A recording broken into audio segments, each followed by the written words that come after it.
Hello, and welcome to our web series, Publishing in Paradise. I'm your host, Tara Richter, president of Richter Publishing, and we are broadcasting to you from sunny Clearwater, Florida. Each week, we're going to interview a new author, talk to them about their book, and dive into the indie publishing process. So grab a cup of coffee or pour yourself a glass of wine and come on in and join us. Hi, and welcome back to another episode of Publishing in Paradise. I'm your host, Tara Richter, president of Richter Publishing. And today in the studio, we have author Chris Otovic, who has his book coming out, Q, Snippets of a Rideshare Driver. Thanks for being here today. Thank you very much for having me. Absolutely. So, your book, tell us why you decided to call it Q. Well, it's based on sitting in a queue format in a parking lot for rideshare driving at the airport. It's commonly referred to as a queue, which is a first in, first out method of taking cars back and forth for ride shares. So I just decided to call it Q because that's predominantly where most of my rides have come out of from. And so now you've been driving for rideshare companies for how long? Almost 2 years. 2 years. Yeah, full-time during most of 2017, and as I've kind of come along in 2018, kind of little bits, part-time, weekends, stuff like that. So what was the main purpose or the inspiration for writing a story? It was an accidental thing. I mean, I'm a journalism major, kind of fly-by-night writer at heart, and I was writing little snippets in my phone, just kind of on and off to pass time, kind of therapeutic time passing. And people started to read bits and pieces of it, and they said that it was really good, and they thought I had something. So I kind of just started to develop it more and more, and then actually put it on paper, and it started to make sense, and here we are. Yeah. So, and it's obviously is not published yet, so we don't have a copy of the book. It's going to come out soon. Yeah. We're very Couple close. Weeks. Yep. The proof is coming on Monday. Yep. Just missed our interview by a little bit. But it's like this topic, everybody, I think, in this day and age has taken an Uber or a Lyft. Yeah, outside we were just calling it a cultural phenomenon, because I don't think that anybody doesn't know somebody that hasn't, and predominantly we talk about Uber, but there's Lyft and a couple other rideshare companies, but I don't know anybody that hasn't either taken one or known somebody that hasn't taken one. So it's kind of really swept the world. I mean, there are countries over in Europe right now that are fighting with taxi companies for the business.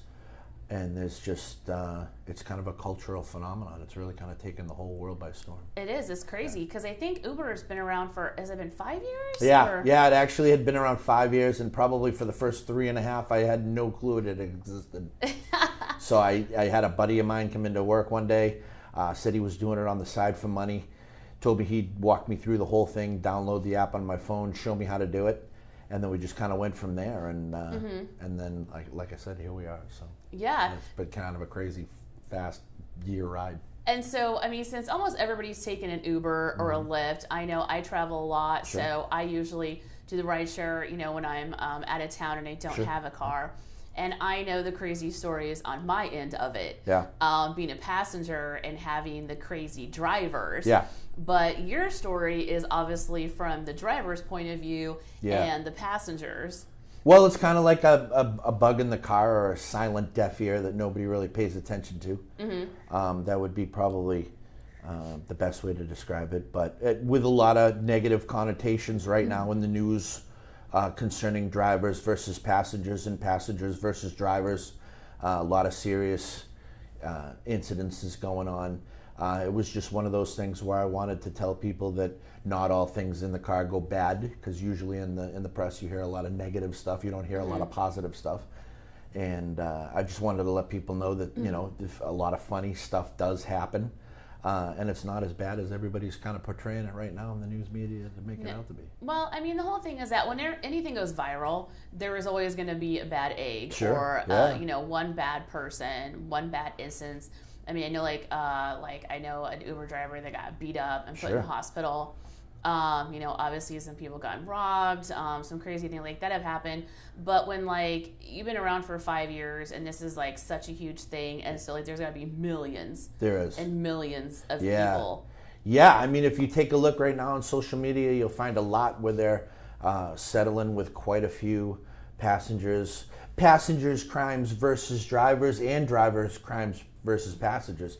And I think right now the CEOs of the company trying to figure out what fine line, because everybody has a star rating. They're talking about maybe if you have too low of a star rating that you're not allowed the privilege, because if you look at it in kind of retrospect, it's a privilege to take. It's not something that's should be mandatory for everybody. So, however, the whole star rating, when you're a driver, you can have somebody who just had a bad day and give you a low rating, and then that could affect your driving record, I guess, with the company. Both ways. I mean, both ways. You could have been cut off and almost in a life-threatening accident being a driver. So you give the next person an attitude, or they might be critiquing your driving and telling them that you need to take the next left, 2 lefts up. And then when you take that left, they say, "Oh man, I really meant to tell you to take the 3rd left." Right. And there are a lot of headbuttings sometimes between 2 strangers that are in the car together, which is exactly what it is. And and if they disagree on something, then absolutely, that's the power of the pen that we used to call it in journalism school, where you can affect somebody's livelihood and adjust their rating accordingly, or what you think is accordingly. So. Right. So if they base that though on like drivers losing their privilege because of low ratings, those aren't always accurate. Not always so accurate, but I think that they're really looking at the bottom line. The star rating is between a 1 and a 5. You can't give a 0. But I think they're looking at like maybe a 3.75 or a 4.0, which would mean you'd have to really have a predominant amount of your rides in a bad light for them to say, okay, this is not something for you. I personally haven't come across that many people that have had a low rating like that. But knock on wood, I haven't had any incidents like that either. Yeah. Most of mine have been just fun, good humor, a little bit on the sick side. And if you like to laugh, this could be the book for you. And if it's not, then it still could be the book for you, because almost everybody's been in the car and done that. And this is based on that. So. Right. So why don't you share with us, what is your worst ride over the last few years since you've been doing this? So are we going funny worst, or are we going whatever worst? I mean, let's do like worst. I've had a couple of people in the car find out that some family members had deceased just before I had gotten them in the car. That was obviously a very sad scenario. They had gone through talking to the police and to their immediate family in the actual car, because they had just, I only pick up people from the airport predominantly, so they're getting off of a plane, finding out that people have been killed or have died, and then getting right into my car. So those are some of the sad, non-funny stories that I've had, and they're very serious, and they shouldn't be taken any higher, any lower than some of the other stories. My gosh, the funniest story that I've ever had that's funny. Oh my gosh, kind of put me on the spot. I'd have to say I got a whole book written of them that you'd have to probably just kind of take your own poll and figure out which one you think is the funniest. I know you've read it, so you probably have your funny story. And the other ones I'm probably saving for another book down the line. But I think that, my gosh, that would be one that I'd be put on the spot. That I would say, okay, so how about one where I'm just gonna guess that this one is like maybe like your most nervous moment, because obviously, like you say, it's strangers and strangers. Absolutely. So you don't really know sometimes the situations that you're getting into. No, you don't. So there was, the one ride that you took from the airport, and you go all the way out, I think it was like to Brandon, to this guy's house, and he walks around the house, comes back and says, let's go back to the airport. And you're like, oh my God, he's going to kill me. He has a gun. Did he rob the place? Like, what's going on? Yeah, let's go back to that one. So I take him out to the house, and he doesn't, when we get in front of his house, he says to me that he wants me to wait for a good 5 or 10 minutes in front of his house and doesn't take his bags. Right, yeah. And made me really nervous because he was walking the circumference of the house, and it really made me believe that he didn't live there. When in fact he did, and the whole thing was a complete ruse. His battery had died in his key fob, which opens up the locks to both doors of his car, and he had to find a way to break into his house to get the extra key fob to come back to the airport to unlock the doors. And I guess kind of retrospect, I just asked him why we didn't go to Walgreens and just get an extra battery, right, and pop the back open and put it in. But it was kind of, yeah, now that you could say that wasn't really funny until we kind of got back and he kind of confessed the whole story. But up until then, it was a little nervous. But a lot of that had been in review when I first started doing that. I mean, I have 2 small boys, and we had gone over some of the seriousness of picking up strangers and have them in the back of the car. And the airport was kind of taken into serious consideration because everybody's TSA approved. They're all checked. They're all checked for weapons. They're all checked for the amount of alcohol and drugs that they've done in the system. So it's not like, I was kind of, in my own mind, I was limiting the amount of danger that I could pick up from the airport with people not hopefully being under the influence of drugs and hiding it very well, being under the influence of alcohol or having a weapon on them or stashed away from them. So in my mind, kind of to almost kind of ease my mind when I started picking up people to begin with, it was a limited risk at that. Right. I know when you go in the bar scene and you're picking up a lot of people at 2:30, 3 o'clock in the morning, you don't know what people have on them. You don't know if they've been at quality establishments that are checking stuff on them. You don't know what people's hiding in a bush and then going into a bar and having a drink and then going back out to the bush and putting back in their pocket when they travel. So for me, it was a level of safety that I had to kind of check off mentally in my head before I started picking people up. So. Absolutely, because I know like in the industry, there's not a lot of female drivers, right? Because I know as a female, I don't think I could ever. Yeah, it's growing, to be honest with you. You know, I cover a little bit in the book. I usually tell people when they start to do Sunday mornings and afternoons. There are a lot of people going to church. There are a lot of people going to brunches. There are a lot of people going to get errands done, go grocery shopping. So there's a lot of, it's a real low risk. So I tell a lot of people if they're not familiar with it or they're not comfortable with it, to usually start on a Sunday morning, take a few people to church, take a couple people to brunch or lunch, wherever they're going, and kind of ease into it and kind of judge your feeling as it is. It's very difficult to go to the airport at first because the airport's usually a long wait for somebody. And you kind of get that appearance that you don't know if you're doing it right to begin with because you're waiting for so long.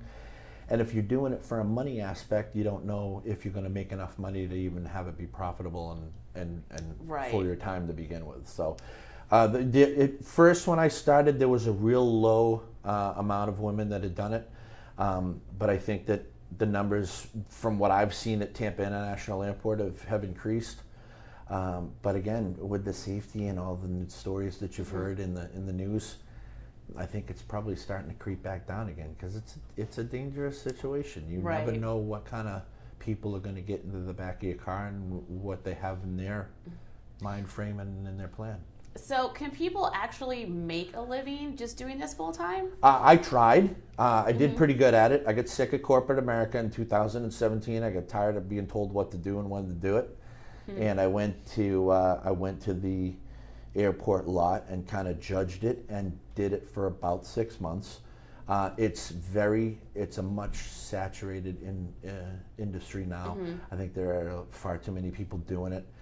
I think that the companies should go much stiffer on their background checks and the quality of cars that are coming to pick people up. There are a lot of cars that I've seen in my travels where I would not pay premium money to get in a car and be driven around like that. Right. But if you devote your time to doing that and sucking in the science theory that we've kind of created, I think you can.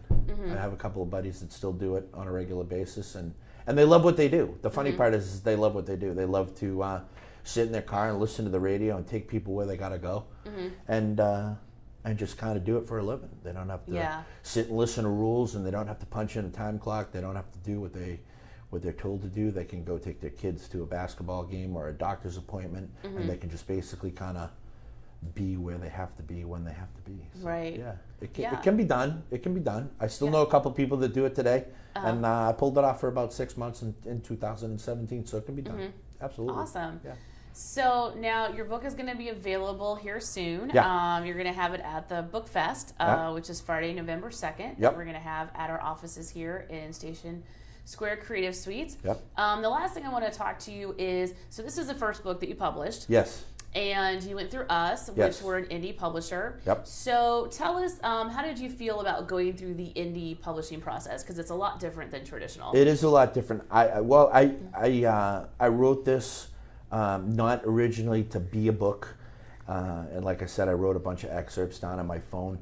I had wanted to write a book way back when I was a journalism major in college, and I never wrote it. I actually wrote this book and waited probably about 6 months before I picked it back up again and decided to turn it into you guys. So it was actually written very fast. And then I picked it up and turned it into you guys. This process was extremely fast. There was a lot of dialect between myself and you and your staff. We were just talking about it, that the most of the choices lied in my hands. It wasn't the only set of people that I had received an offer from. But it was local, which I liked. It was, I think, local, and probably the communication was probably the best two things. I mean, it was the availability that I could still get in the car and drive 35 miles if I didn't like something, and we could go talk about it in person. And there was really nothing ever that we debated about. We were talking about it in the office earlier on, and there's nothing really debated about it. So I don't know how other people feel about it in that process, but having the background, it's when you turn a manuscript into a publisher, no matter if they're an indie or not, you have to kind of check your ego at the door when somebody has to go over and edit it, and they have to go through a certain process, and you kind of have to release your work to them and let them take it as their own and make the correct, and have faith in them, and make the correct changes that they need to make. And you guys were very good and very quick at it, so I'm very pleased. Yeah, I mean, it's only been about 2 months. Yeah. So and we're looking at like another 10 or 15 days. So once we get that proof out on Monday, and fortunately it was delayed due to the hurricanes in the Carolinas, but when we get that something proof we totally here, can't control. So exactly, and that happens. Unfortunately, things are out of our control. But that's what we always try to do, is work with our authors, doing the edits, and I always say, as an indie, it's a collaboration. Yeah. So we always give suggestions and say, well, this is what we would do from a professional standpoint. Sure. And for the normal person, it's extremely difficult to leave your ego at the door and have somebody else who does this for a living look at your work and make the corrections that they need to make. A lot of people can't do that. No, we have some authors that could not leave their ego at the door. So it's one of those things that when you sign, there should be also a box that you need to check that says, hey, listen, you need to leave your ego at the door. I like that. I'm going to add that on my contract. It's not an easy thing to do for a lot of people. No. Whether it's a regular argument or a conversation or whatever, it's something that you have to... If you have to trust people that when you're signing with them and when you're going with them, that they have as much love for your work as you have for it, and that they're going to do the right thing. Absolutely. So, and that's the thing. We always have, obviously, our author's best interest at heart. So even when we're criticizing, we're only doing it with the end goal in mind. Getting it done and getting it out. Absolutely. Help the book. Yeah, in the best way possible. Absolutely. So look for Chris's book on Amazon, Barnes & Noble, iTunes, Kindle, everywhere books are sold, in around middle October, early November. The Q, and also come out to our Book Fest, which is, again, Friday, November 2nd, at our offices in Station Square Creative Suites, downtown Clearwater. It's going to start at 5:30 p.m. We're going to have 25 authors right now signed up for it. Nice. Drinks, live jazz music, and we're going to end the festivities with a fire breather. Nice. So books are fun. Yeah. Come on out and hope to see you there. Say hi.